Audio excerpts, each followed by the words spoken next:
It began, as many forgotten stories do, with something that wasn't supposed to exist. In the late 18th century, long before modern warfare, long before the industrial age reshaped the world, there are scattered fragments of accounts describing a conflict so strange, so incomplete, that it barely survives in official history.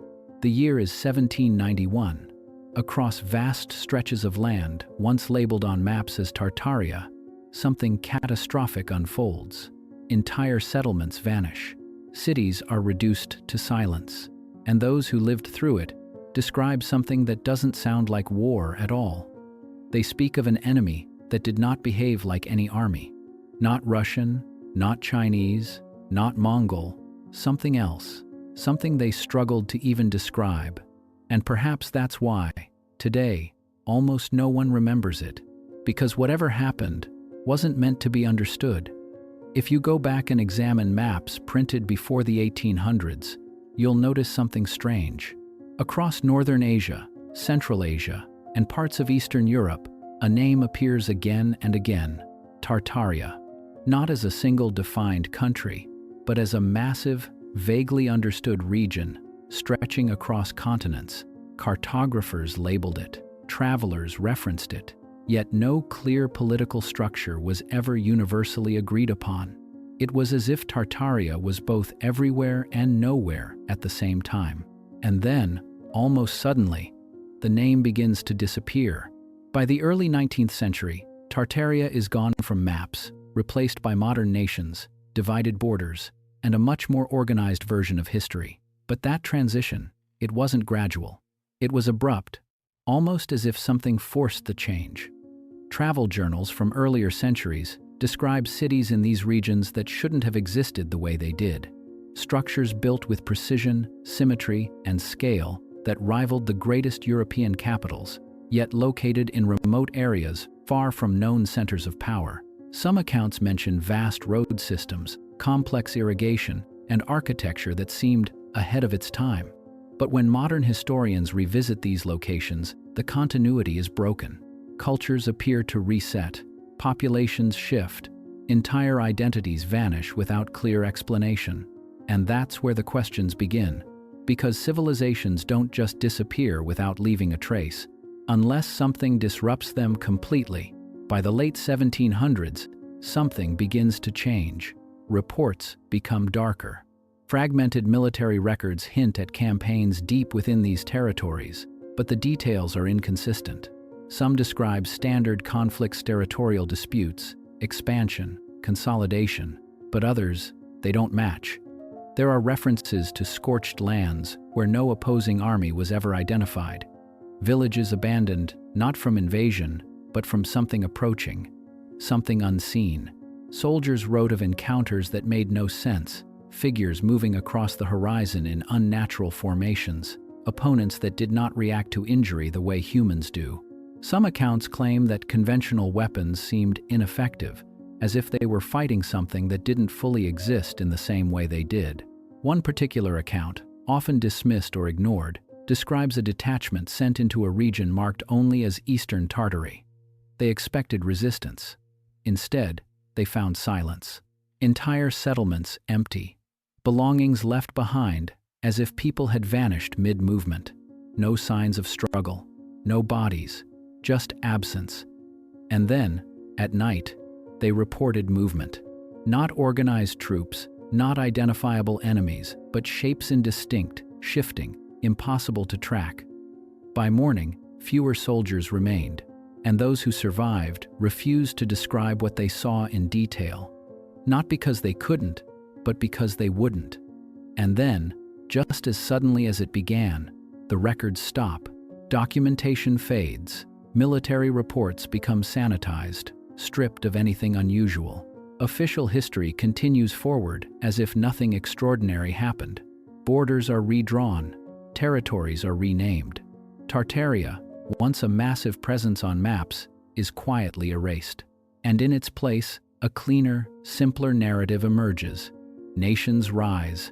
Empires expand. Everything appears normal.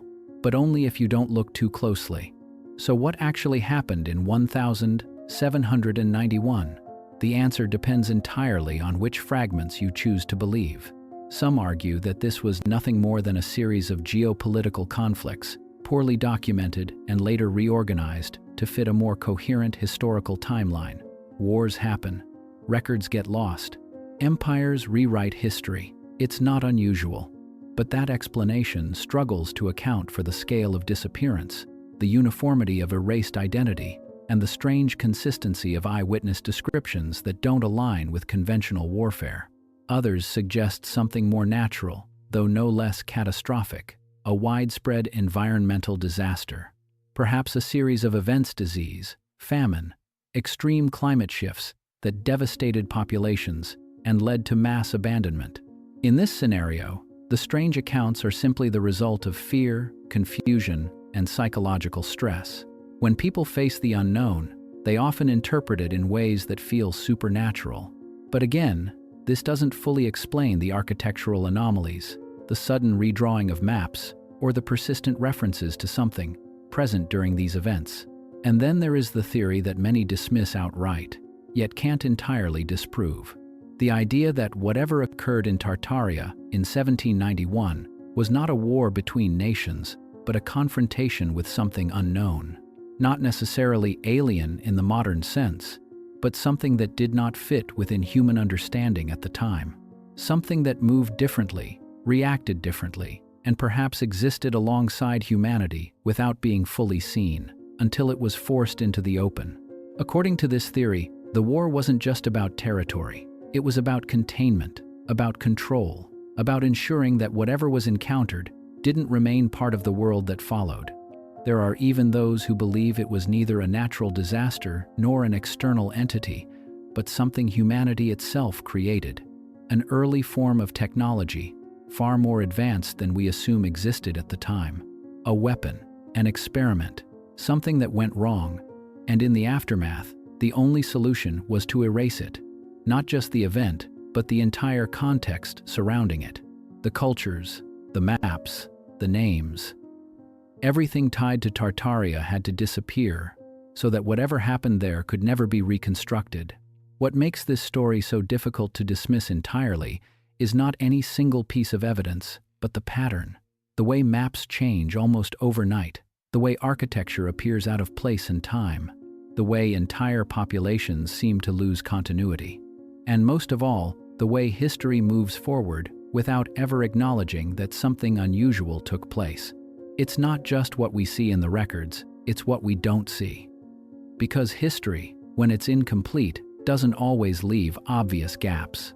Sometimes it fills those gaps with something that feels believable enough to accept, and over time, those replacements become reality.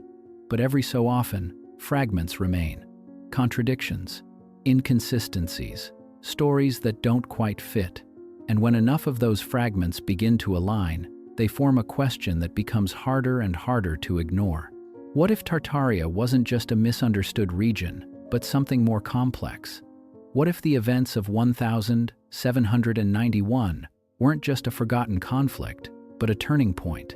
And what if the reason we don't learn about it today isn't because it wasn't important, but because it was too important to remember? Because if even a fraction of these accounts are true, then it suggests that at some point in our past, humanity faced something it couldn't fully understand, something it may not have defeated, but simply contained. And if that's the case, then the real mystery isn't just what happened in 1791.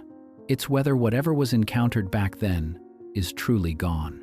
So the question remains, was the Final War of Tartaria just another lost chapter of human history? Or was it the moment we came into contact with something we were never supposed to face and chose to forget? And if we did forget, was that really our choice? And maybe that is where the story becomes even more unsettling. Because when you begin to look beyond 1791, beyond the fragments and contradictions, you start to notice that this pattern doesn't end there. It echoes forward, quietly, subtly, almost as if whatever happened during that so-called Final War didn't simply disappear with Tartaria, but left something behind. In the decades that followed, the world enters a period of rapid transformation. Empires expand faster than ever before. Industrialization accelerates. Technologies begin appearing that seem strangely advanced for their time. Massive infrastructure projects emerge across continents, often with unclear origins or timelines that don't quite add up. Entire cities are rebuilt, redesigned, or reclassified as if they had always existed in their modern form. But when you look closely, some of these structures don't align with the capabilities we assume existed in that era. It's almost as if something was inherited rather than created from scratch. And then there are the silences. Not just missing documents, but deliberate absences. Regions where historical continuity seems to break. Places where records jump forward, skipping over years, sometimes decades, without explanation. Entire generations that leave behind almost no trace. And when references to Tartaria do appear, they are often vague, dismissed, or reframed as misunderstandings, a label used by outsiders, a cartographic convenience, nothing more. Nothing worth questioning, but that explanation only works if you ignore the consistency of what was erased. Because it wasn't just a name, it was an entire layer of history. A presence that once stretched across maps, journals, and accounts, now reduced to almost nothing. And that raises a deeper question. If Tartaria never truly existed as anything significant, then why was it so important to remove it so completely? Some researchers point to the possibility that what we call history is not a perfect record, but a curated narrative, one that prioritizes stability over uncertainty, clarity over contradiction. And if that's true, then events like the War of 179, events that don't fit neatly into established frameworks, would naturally be adjusted, simplified, or in some cases, erased entirely. Not out of malice, but out of necessity, because acknowledging them would raise questions that are far more difficult to answer. Questions like, what exactly were those soldiers encountering? Why did so many accounts describe movement that didn't follow human patterns? Why were entire settlements abandoned without signs of struggle? And perhaps most importantly, why do similar descriptions appear in completely different regions and time periods long after Tartaria supposedly disappeared? There are records, scattered and often overlooked, that describe encounters with unknown presences in remote areas well into the 19th century, travelers reporting figures at the edge of visibility, explorers noting regions where animals refused to enter, even early industrial workers describing strange phenomena near newly constructed rail lines that cut through previously isolated territories. Most of these accounts are dismissed as folklore, misinterpretation, the human mind trying to make sense of unfamiliar environments. But what if they are fragments of something larger? Something that didn't end in 1791, but was merely pushed back? Because if we consider the possibility, however unlikely it may seem, that the final war of Tartaria was not fought against another human force, but against something inhuman, then the outcome of that war becomes critically important. Not just who won, but what remained. Was it truly defeated? Was it contained? Or was it simply forgotten? And here is where the narrative becomes even more difficult to ignore. Because throughout history, there are recurring moments where entire systems collapse and rebuild in ways that seem disproportionate to their causes. Sudden resets, rapid advancements, cultural shifts that feel almost guided, as if humanity occasionally encounters something that forces it to change direction, even if we don't fully understand why. Some believe these are just natural cycles, the rise and fall of civilizations, the inevitable progression of technology and society. But others see a pattern, a series of interventions, subtle or otherwise, that shape the course of history from behind the scenes. And in that context, the events of 1791 begin to look less like an isolated anomaly and more like a turning point. A moment when something crossed the boundary between the unknown and the known. A moment when humanity may have faced something it wasn't prepared to understand. And a moment that had to be buried. Because if that confrontation had remained part of mainstream history, it would change the way we see everything that came after. It would challenge the idea that human civilization has always developed in a linear, self-contained way. It would suggest that there are forces, whether natural, technological, or something else entirely, that have influenced our path in ways we don't fully recognize. And perhaps most unsettling of all, it would imply that those forces may still exist, hidden not because they are impossible to find, but because we no longer know how to look for them. So, when we ask what really happened in Tartaria in 1791, we may be asking the wrong question. Because the more important question might be this: if something truly inhuman was encountered during that final war, if entire regions were erased to contain or conceal it, if history itself was reshaped to ensure it would be forgotten, then what does it mean that traces of it still seem to appear, quietly, at the edges of our understanding, even today? And if those traces are real, then the story of Tartaria was never really about the past. It was a warning that simply hasn't been understood yet, because the deeper you go into this mystery, the more you begin to realize that whatever happened in 1791 doesn't behave like a closed chapter. It behaves like something unfinished, like an event that was interrupted, contained, and then quietly left behind, not solved, not fully explained, just buried beneath a version of history that feels stable enough to move forward. And that stability may be the most convincing illusion of all. Think about it.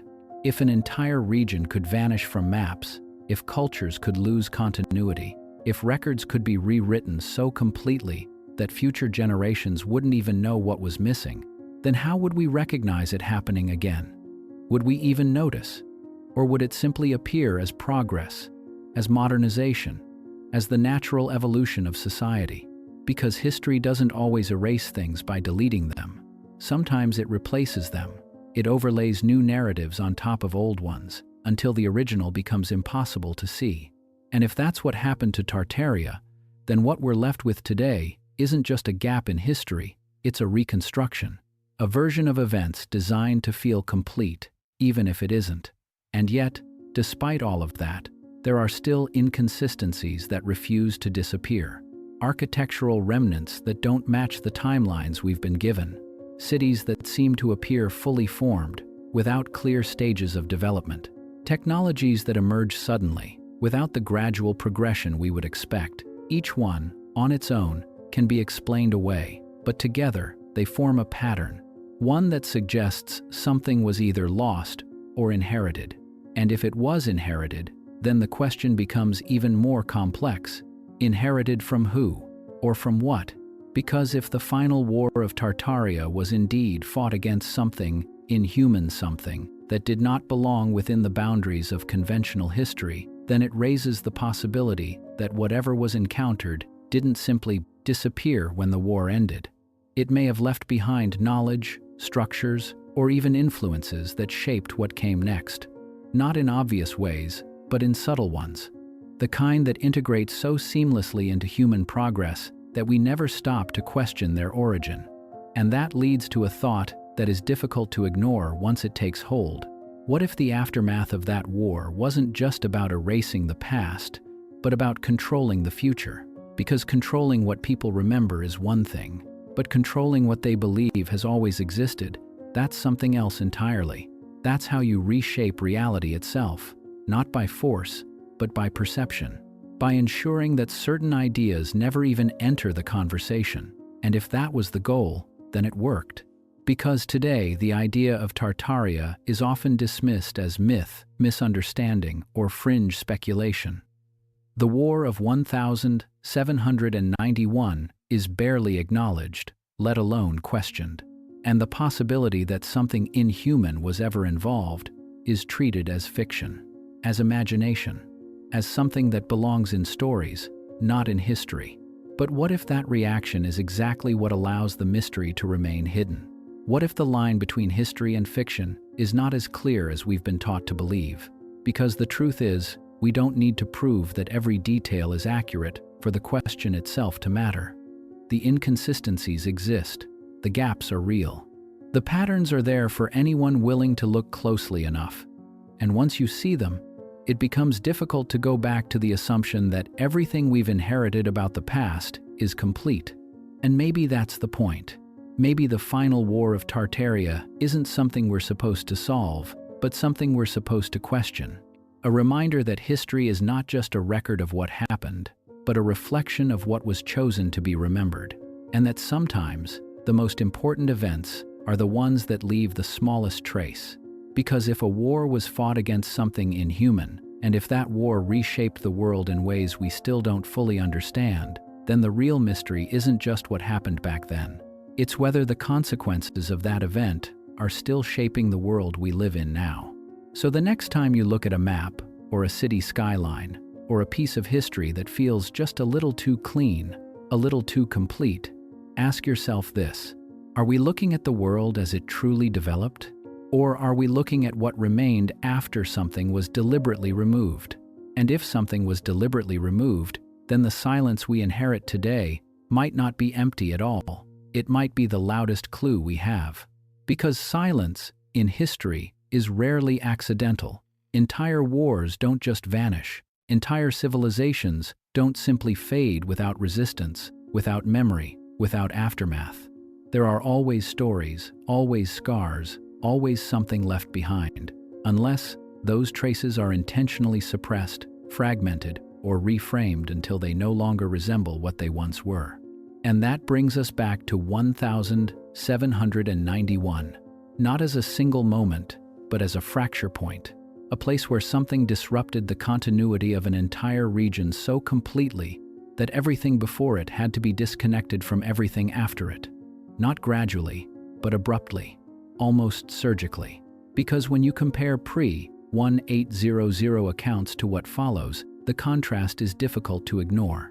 Before, Tartaria exists as a vast, undefined presence, mysterious, but acknowledged. After, it becomes a footnote, then a misunderstanding, then nothing at all. And in between, something happens that no one seems able to fully describe. But maybe that's because it wasn't meant to be described. Maybe it was meant to be contained within just enough confusion that no single explanation would ever feel complete. That way, every attempt to understand it could be dismissed as speculation, as coincidence, as imagination. And that strategy, if it exists, is incredibly effective.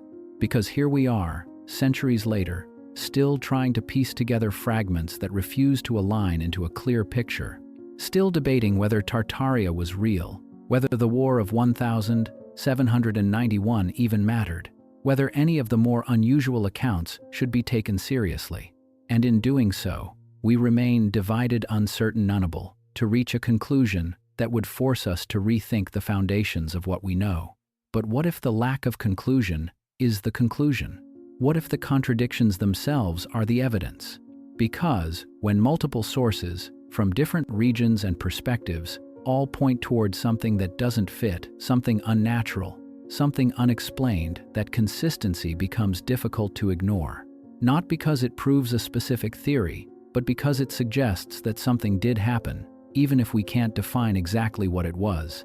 And that's where the idea of an inhuman presence becomes less about literal interpretation and more about possibility.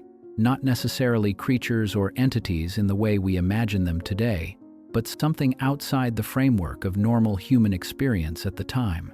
Something that didn't follow expected patterns. Something that forced those who encountered it to describe it in ways that sounded impossible because they had no other reference. And if that's true, then the War of 1791 may not have been a war in the traditional sense at all. It may have been a response, a reaction to something that appeared, emerged, or was discovered. Something that required immediate action, even if that action couldn't be fully explained to the public, which would explain the urgency, the scale, the erasure that followed. Because if you were faced with something you didn't understand, something that challenged the very structure of reality as you knew it, would you document it openly? Or would you contain it quietly, remove the evidence, and ensure that future generations never had to confront it again? And if that decision was made, then everything that followed begins to make more sense. The rewriting of maps, the disappearance of names, the loss of continuity, the silence, not as random occurrences, but as part of a single outcome, a world that had to be simplified in order to remain stable. But here's the problem with that kind of simplification. It never lasts forever, because no matter how carefully something is hidden, fragments always remain. In architecture, in geography, in stories that refuse to fade completely, and sometimes in the questions that keep resurfacing, generation after generation, even when there are no clear answers left to find. And that's why Tartaria still lingers at the edge of curiosity today. Not because it has been proven, but because it has never been fully explained, because something about it feels unresolved, like a chapter that was removed from a book but left just enough imprint on the surrounding pages that you can still tell it was there. And maybe that's the closest we can get to the truth. Not a complete reconstruction, not a definitive answer, but an awareness that something is missing. Something important enough to be erased, but not completely forgotten. So now we return to the question that started all of this. If the Final War of Tartaria in 1791 was fought against something inhuman, was it truly the end of that conflict? Or was it only the beginning of a story we still don't fully understand? Or was it only the beginning of a story we still don't fully understand? Because if there's one thing history has shown us, it's that endings are often just moments we choose to label as complete. They feel final because the records stop, because the narrative shifts, because attention moves somewhere else. But reality doesn't always follow those boundaries. Sometimes, what we call an ending is simply where visibility fades, not where the event itself actually ends. And that possibility is what makes the story of Tartaria so difficult to ignore. Not because we have clear proof, not because every detail aligns perfectly, but because the absence itself feels intentional, structured, almost as if the past was edited, not lost. And if it was edited, then someone or something decided what would remain and what would disappear. But decisions like that are never random. They are made for a reason. So what reason could justify the complete removal of an entire region's identity from history? What could be so disruptive, so incompatible with the narrative of human progress, that it required not just explanation, but erasure?